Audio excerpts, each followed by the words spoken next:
There was a brief moment when many people truly believed history might slow down. A promise was spoken aloud, confidently and publicly. There would be no new wars, no fresh battlefields, no unexpected fronts opening in places that had long been considered peripheral. For a world exhausted by decades of conflict, the words felt reassuring.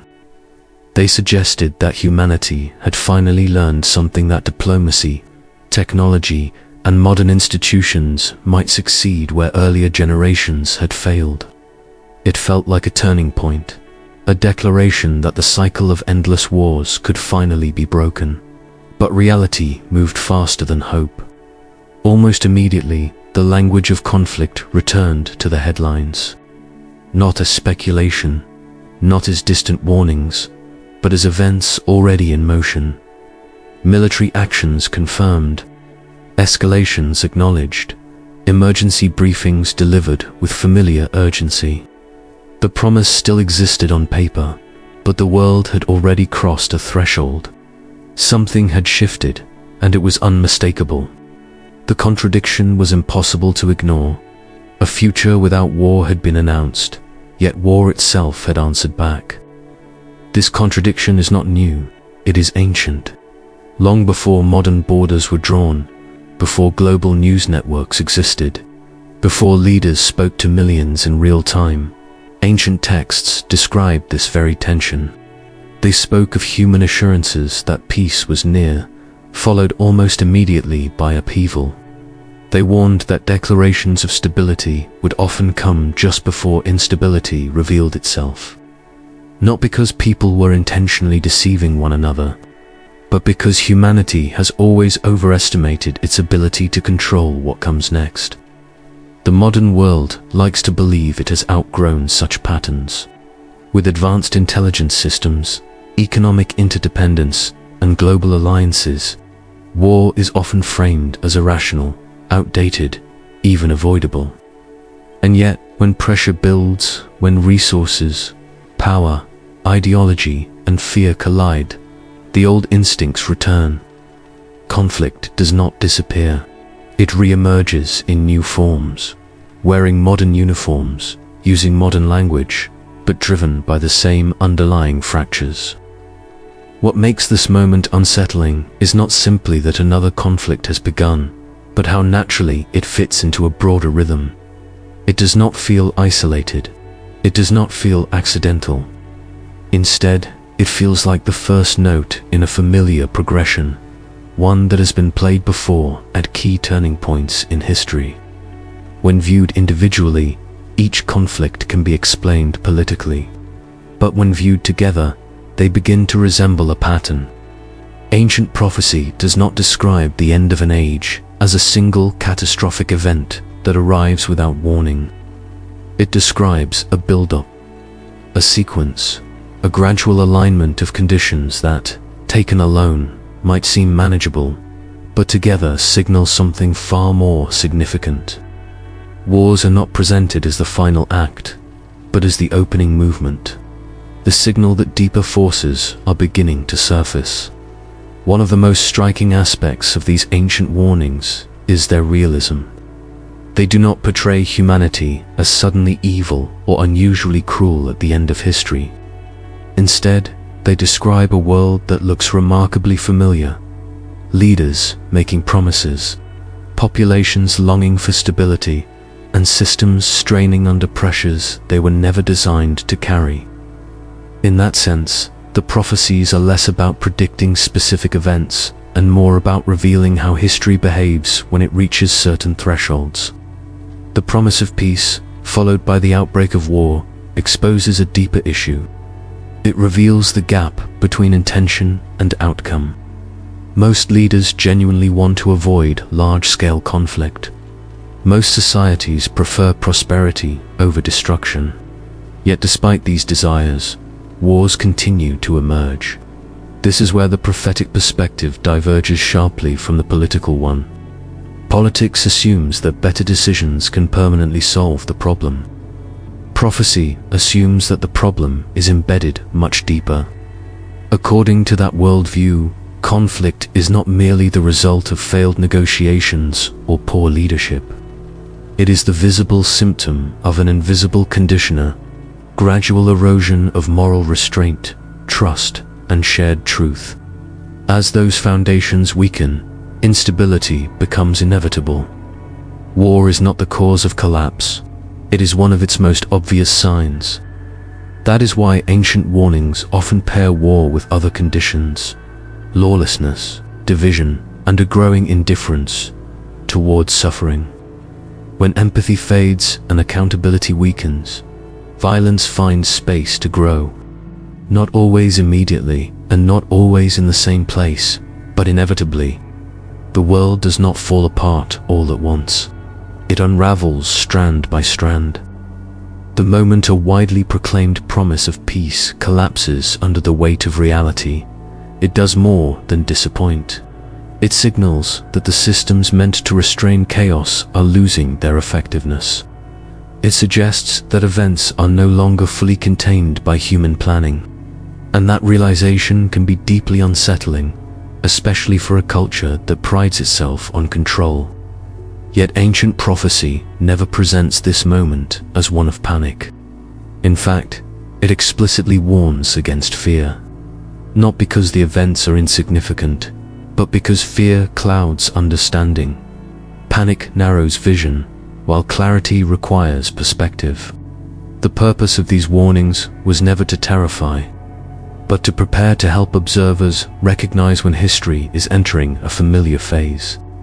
From that vantage point, the first outbreak is rarely the most important. It is simply the signal that the pattern has begun to activate. Once that signal appears, attention shifts. Other regions start to feel closer.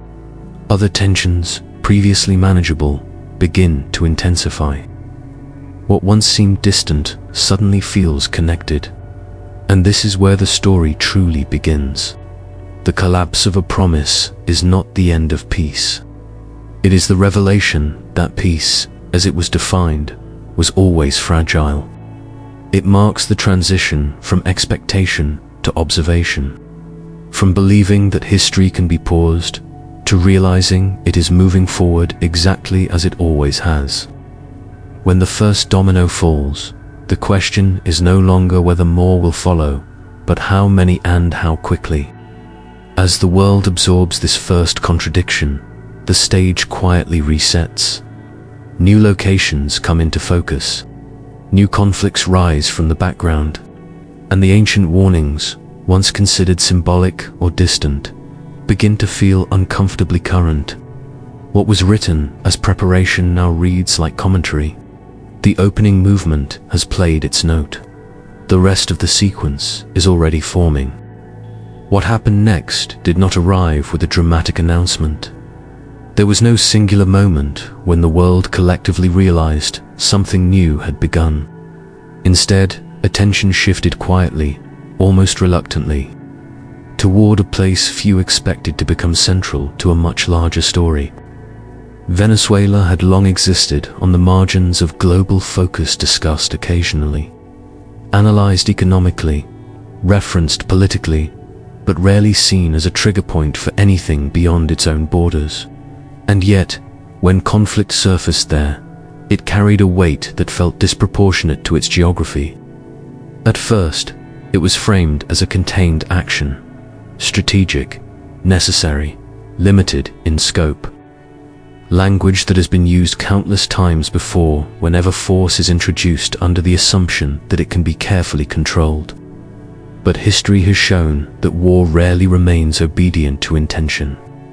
Once initiated, it develops its own momentum, shaped less by planning and more by reaction. Venezuela was no exception.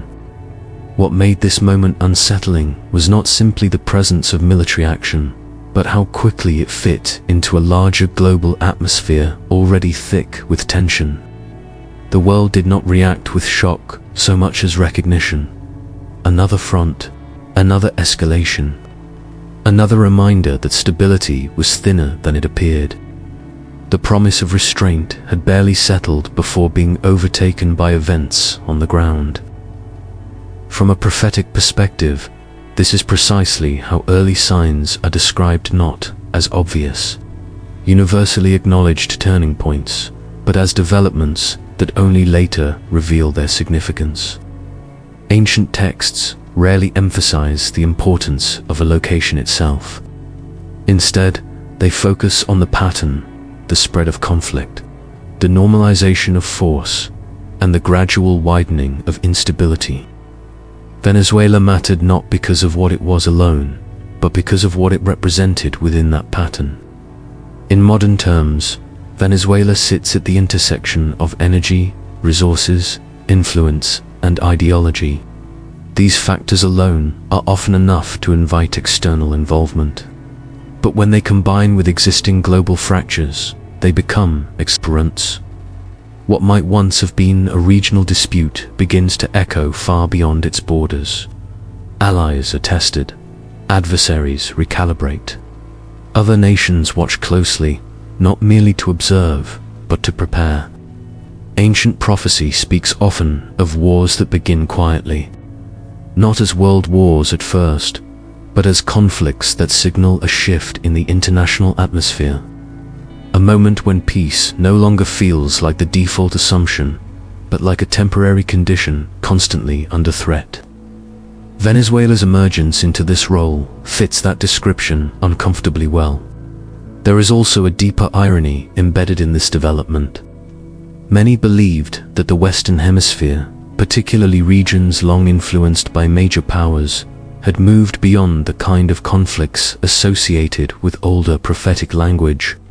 Wars were expected elsewhere across oceans, along ancient fault lines. Yet here it was, closer than anticipated, challenging the idea that any region is truly insulated. This aligns with another recurring theme found in prophetic warnings: complacency. The belief that it won't happen here has always preceded moments of upheaval. Stability breeds confidence, and confidence often blinds societies to underlying vulnerabilities. When conflict breaks through that illusion, it tends to do so abruptly. Venezuela's situation also highlights how modern warfare often unfolds indirectly. Rarely is it framed as conquest. Instead, it is justified through necessity, security, resources, deterrence. The language has evolved, but the outcome remains familiar. Force is applied, lines are crossed, and once those boundaries are breached, restoring them becomes increasingly difficult. From the prophetic lens, this is not viewed as a failure of policy alone, but as part of a broader unraveling. Wars are described as symptoms rather than causes. They reveal something already broken beneath the surface. And once that fracture is exposed, it tends to spread. Other regions, already under strain, begin to feel the pressure more intensely. The emergence of conflict in Venezuela did not resolve existing global tensions. It amplified them. It added another layer of uncertainty to a world already struggling to maintain equilibrium. And perhaps, most telling of all, it did not surprise those who had been watching the larger pattern unfold. It confirmed what had already been anticipated, that the era of restraint was giving way to an era of reaction. This is how the early stages are described, not with chaos everywhere at once, but with carefully placed sparks that reveal how dry the landscape has become. Each new conflict tests the boundaries a little further, normalizing what once would have been unthinkable. Over time, the extraordinary becomes expected. In prophetic terms, Venezuela does not stand alone. It functions as a signal flare, illuminating the path ahead rather than defining the destination. It shows how quickly global priorities can shift, how rapidly promises can be overridden by events, and how fragile peace becomes once force re-enters the equation. As attention turned toward this new flashpoint, something else became clear. Venezuela was not an endpoint. It was a beginning, a reminder that the world was no longer moving cautiously forward, but sliding into a familiar rhythm, one where conflicts multiply, alliances strain, and the space between local disputes and global consequences grows ever smaller. And as one region absorbs the weight of that realization, others begin to stir. As attention lingered on one unfolding conflict, another region quietly stepped into focus, one that had been shaped by tension for years, yet now seemed to embody something far more unsettling. Yemen was not new to war. Its suffering had long been documented, its instability almost normalized in global consciousness. But what began to change was not the existence of conflict there, but its configuration. The lines were no longer clear. The familiar categories of ally and adversary began to blur, revealing a deeper fracture within the region itself. What once appeared as a unified front began to splinter. Nations that had stood side by side found themselves moving in opposite directions, driven by competing interests, strategic calculations, and unresolved ambitions. Saudi Arabia and the United Arab Emirates, long regarded as aligned powers, now stood uncomfortably opposed, each responding to developments in Yemen with growing force. The conflict was no longer merely about local control or internal rebellion. It had become a reflection of regional disintegration. This shift carries a particular weight when viewed through the lens of ancient warnings. Prophecy does not describe the end of an age as a time when enemies alone rise against one another. It describes something more destabilizing: division among those who were once united, the breakdown of alliances, the unraveling of shared purpose. The moment when nation rises against nation includes not only traditional rivals, but former partners. Yemen, in this sense, becomes more than a battlefield. It becomes a mirror, a place where the internal tensions of the Middle East are projected outward, visible to the world. Proxy forces move through the landscape, each backed by larger powers whose true struggle lies beyond Yemen's borders. The land absorbs the consequences of decisions made elsewhere, while its people bear the cost. At the center of this shifting dynamic lies Iran. Its influence threads quietly through the conflict, shaping outcomes without always appearing directly on the surface. Support for the Houthi movement is not merely tactical. It is strategic, extending Iran's reach and testing the resolve of its regional rivals. In response, Saudi Arabia intensifies its actions, not only to defend its borders, but to push back against a growing shadow it perceives as existential. This is where the conflict takes on a distinctly prophetic tone. Ancient texts often speak of wars that escalate not because of immediate necessity, but because of fear of losing influence, fear of being surrounded, fear of decline. When fear replaces trust, force becomes the language of choice. Yemen's transformation into a proxy battleground reflects this precisely. It is not simply about territory. It is about positioning within a future that feels increasingly uncertain. Another detail stands out: the speed at which violence intensifies once divisions emerge. What begins as political disagreement rapidly becomes military action. Airstrikes replace negotiations. Threats replace dialogue. This acceleration is not accidental. It is characteristic of systems under strain. When balance is lost, responses grow sharper, more desperate, more extreme. From a prophetic standpoint, this moment matters because it illustrates a core principle. Instability spreads inward before it spreads outward. The Middle East has often been portrayed as a region defined by external pressures. Yet here, the tension is internal between allies, within coalitions, across shared histories. That kind of fracture is far more dangerous because it undermines the very structures meant to contain conflict. Yemen also underscores another recurring theme: the suffering of civilians as a backdrop to larger narratives. Ancient warnings never shy away from this reality. They acknowledge that when nations clash, and alliances collapse, ordinary people are caught in between. Scarcity increases, lawlessness grows, compassion erodes. These conditions are not side effects, they are part of the pattern. As Yemen's role shifts from isolated tragedy to prophetic signpost, its significance becomes harder to dismiss. It demonstrates how quickly regional stability can erode when competing powers pull in different directions. It shows how old loyalties can fracture under pressure, and it reveals how conflicts once considered peripheral can move to the center of a much larger story. Perhaps most telling is how familiar all of this feels. None of it is unprecedented. The names and technologies have changed, but the structure remains the same. Division leads to escalation. Escalation leads to suffering, and suffering signals that something deeper is at work. With Venezuela, the world saw how quickly promises could collapse. With Yemen, it sees how unity itself can dissolve.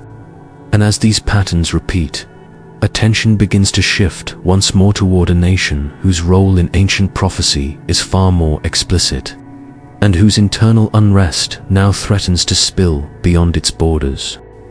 While conflict reshaped alliances on the surface, something deeper began to stir beneath it all. Iran's unrest did not arrive suddenly. It had been building quietly, layered beneath years of pressure, sanctions, economic strain, and growing dissatisfaction among its people. When the protests erupted, they were not merely political statements, they were expressions of exhaustion. Streets filled with voices that no longer believed reform was possible within the existing structure. What had once been contained frustration spilled into open defiance. From the outside, it appeared as a familiar story: economic hardship, rising prices, state control, and a population pushed to its limits. Businesses closed, universities fell silent.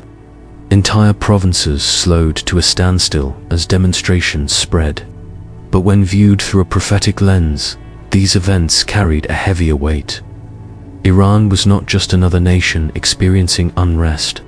It occupied a unique position in ancient texts, known by an older name that still echoes through the language of prophesy Persia. That name matters. Persia is not referenced symbolically or vaguely. It appears directly, tied to visions of end-time conflict and massive coalitions moving toward confrontation. Unlike many modern nations whose prophetic associations are debated or inferred, Persia stands out with unusual clarity. And now, that ancient name seemed to be resurfacing, not in triumph, but in turmoil. What made the situation in Iran especially unsettling was the convergence of internal collapse and external tension. While citizens demanded change, the leadership framed the crisis as the result of foreign pressure and unseen enemies. The language hardened, accusations intensified, military rhetoric grew louder. At the same time, reports surfaced of advanced weapons development, raising fears that internal instability might spill outward into regional confrontation. This dual pressure implosion from within and confrontation from without as a recurring theme in prophetic warnings. Nations described as central to future conflicts are often shown weakening internally before acting externally. Division softens resistance. Desperation sharpens aggression. When legitimacy erodes, power relies increasingly on force. Ancient visions of Persia do not present it as a passive observer of end-time events. They depict it as active, aligned, and influential. But they also hint at spiritual dimensions that go beyond geopolitics. In one of the most striking passages, Persia is associated not only with earthly authority, but with an unseen force, an opposing presence that resists divine purpose. This introduces a dimension modern analysis rarely considers, that some conflicts are not merely political, but symbolic of a deeper struggle. Whether one interprets this literally or metaphorically, the implication is the same. Iran's role is not accidental. Its actions, alliances, and internal fractures align with a broader narrative that extends far beyond current headlines. The unrest within its borders is not just about governance. It is about identity, direction, and resistance to change at the deepest level. As protests spread, the response grew harsher. Law enforcement clashed with civilians. Casualties mounted. Fear replaced dialogue. And with each passing day, the possibility of resolution seemed to drift further away. This escalation follows a familiar path, one described long before modern riot control or ballistic technology existed. When authority relies on suppression rather than trust, it eventually loses both. From a prophetic standpoint, this moment represents more than instability. It represents exposure. What was once hidden is now visible. The internal weakness of a nation long perceived as formidable is laid bare, and in that exposure, the conditions for greater conflict begin to form. What is happening in Iran also affects how surrounding nations respond. Rivals watch closely. Allies adjust strategies. The balance of power shifts subtly. Then suddenly, when a nation of such symbolic and strategic weight begins to shake, the effects ripple outward. This is how localized unrest transforms into regional consequence. Yet, even here, the ancient warnings urge restraint, not denial, but discernment. They suggest that fear is not the proper response to recognition. Understanding the pattern does not require panic. It requires awareness. The events unfolding are not presented as random disasters, but as chapters in a longer story, one that has been unfolding for centuries. With each new development, the alignment becomes clearer. Venezuela revealed how quickly peace could collapse. Yemen exposed the fragility of unity. Iran now reveals the vulnerability of power itself. And as these elements come together, the picture grows sharper, more coherent, and more difficult to dismiss. The noise surrounding Iran protests, threats, speculation can be overwhelming. But beneath that noise, a quieter message persists. The stage is being set, not all at once, but piece by piece. And when a nation so deeply rooted in prophetic language begins to move, history takes notice. As these events unfold across different regions, a strange familiarity begins to settle in. Not because the details are identical, but because the rhythm is conflict no longer feels shocking, it feels expected. Each new headline blends into the last, creating a steady hum of unrest that slowly reshapes what people consider normal. Wars, protests, and threats no longer interrupt daily life, they accompany it. And that quiet normalization may be one of the most revealing signs of all. Ancient prophecy never described the end of an age as a sudden collapse that leaves everyone stunned. Instead, it described a process, a gradual conditioning, a world that becomes accustomed to instability, where constant tension erodes urgency and dulls moral sensitivity. In such an environment, extraordinary events lose their ability to awaken conscience. They become background noise. What connects Venezuela, Yemen, and Iran is not ideology or geography, but alignment. Each represents a different layer of the same pattern. The breakdown of restraint, the fragmentation of unity, and the exposure of underlying weakness. Together, they form a mosaic rather than a single image. No one event tells the whole story, but each contributes to a picture that grows clearer with time. One of the most overlooked aspects of prophetic warning is its tone. It is not frantic, it is measured.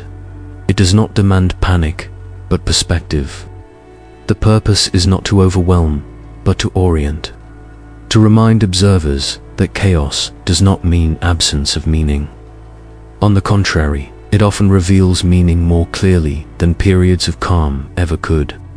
As lawlessness increases and compassion thins, people naturally look for something solid, something that does not shift with headlines or borders. This is where prophecy pivots away from fear and toward reassurance. It acknowledges tribulation without glorifying it. It recognizes suffering without surrendering to despair. And it insists that turmoil is not the final word.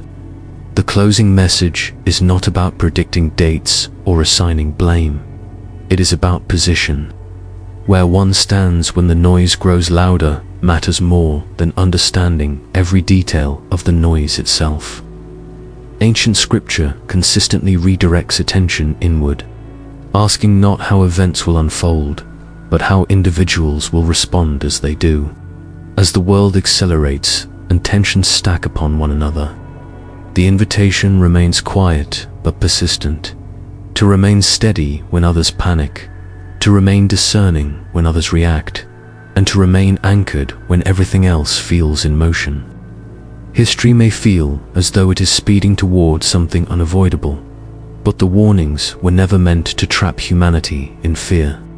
They were meant to prepare it for hope.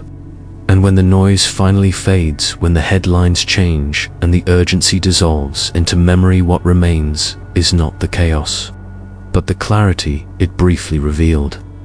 The sense that these moments were not random, that they fit into something larger, and that even in the midst of global unrest, the final movement of the story was never meant to end in darkness, but in resolution. The pattern is visible now.